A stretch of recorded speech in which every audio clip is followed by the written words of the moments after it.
Hello there, week 4. Can you believe it? We're already into week 4. This is crazy.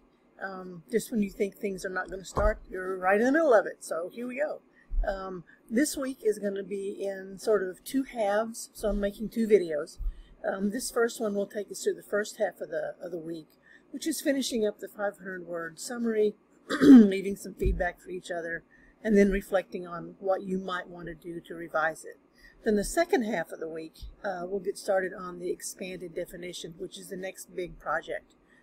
So the second video is going to be all about that expanded definition, what it is, what you need to do, and how we're going to upload it and lay it out. But this first one, we're going to be talking about the 500-word summaries, and you're getting them uploaded. I'm doing this on Thursday, so you all are finishing uploading them today. I'll be reading them over the weekend and leaving feedback on the Google Drive, the Google Docs. So get them posted so I can leave you feedback, okay, because that's part of it. And then the second part is, once you get it uploaded, you need to go over to Perusall. This is the week 4 assignment sheet. Okay, you need to go to Perusall, which I'm going to go to right here. And this is giving great feedback. You'll see that there are a couple of things you're going to need to do for this.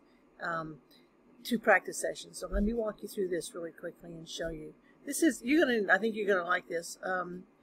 It talks about, okay, most of us, and most of my students hate peer review sessions, right? I mean, it's just like, oh, horrible, we got to go through this again. But there's a way to do it well, and a way that's useful, and a way that's very supportive.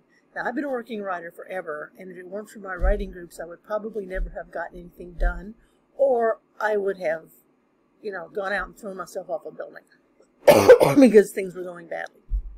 So with their help and support, and sometimes very pointed comments, I would get through it.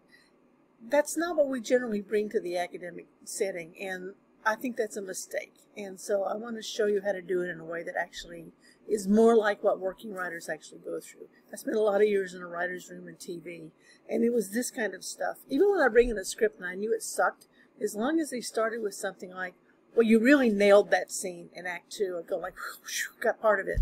Now let's get to the hard part. Tell me what's not working, right? And so I feel much better about myself that I at least got part of it right.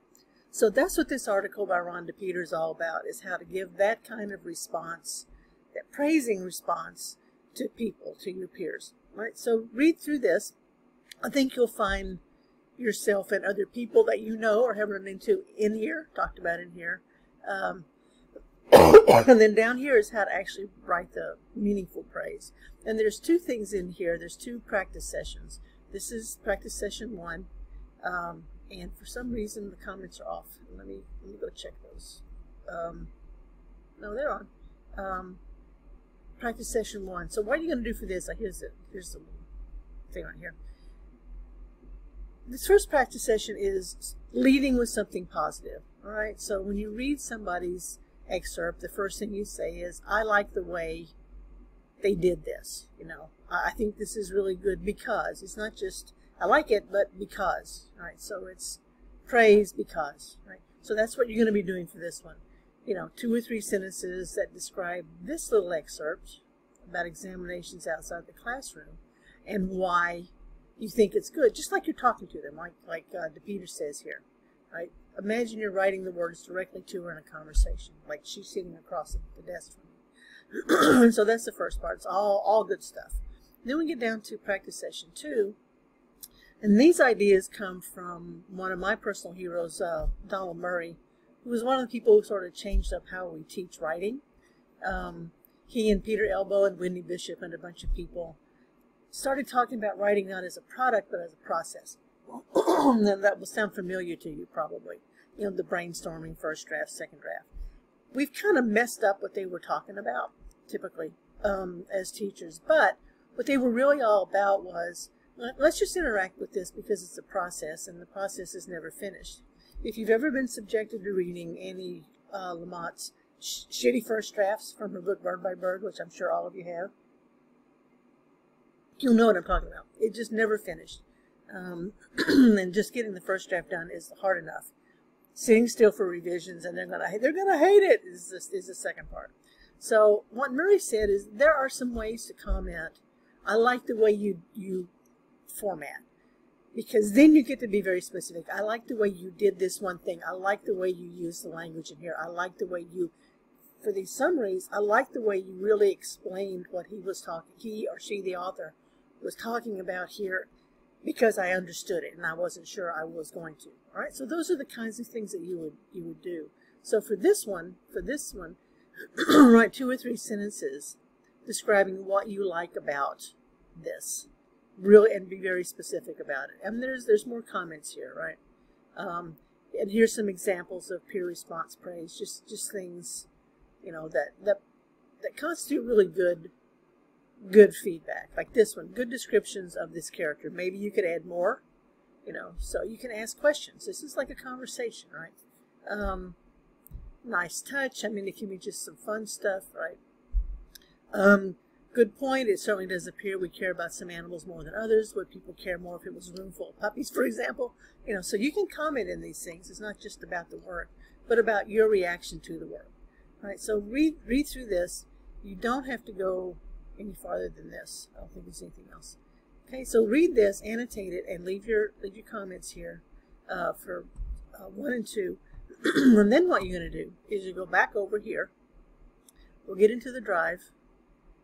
I'll come back and in the 500-word summary, and you know, find 2 and read them and give them that kind of feedback. Now, for those of you who have never done it before, Angel, forgive me, I'm going to pick on you. So you just pick this one. It doesn't have the summary up yet, but you would do, if you've never done this before, you highlight something and they click on comment, and then you add a comment in the side. So this is where you place your comments, you know, and suggestions and your praise and that kind of stuff on somebody's work. All right. So that's what we'll be doing. Do it for 2 of your peers, and that's pretty much that for this. That's the 500-word thing. Now, what I put in here on the week 4, you know, in the weekly units thing, is here are some things that you can say in those comments. You know, I like this part because, which we get from the reading the perusal thing from Peter. And then some other things. I got this from reading your work as a whole. You know, you might want to just make a comment on, well, I didn't know this at all, you know, and you just put a comment at the very bottom, like highlight the very last word that they wrote and then comment about what you thought about what they said altogether.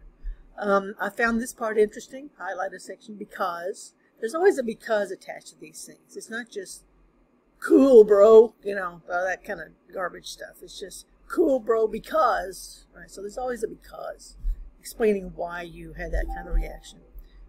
If there's a spot where you just couldn't quite figure out what they were saying, say that. I got confused here because there was so much information in this sentence that I just got it got a little overwhelming.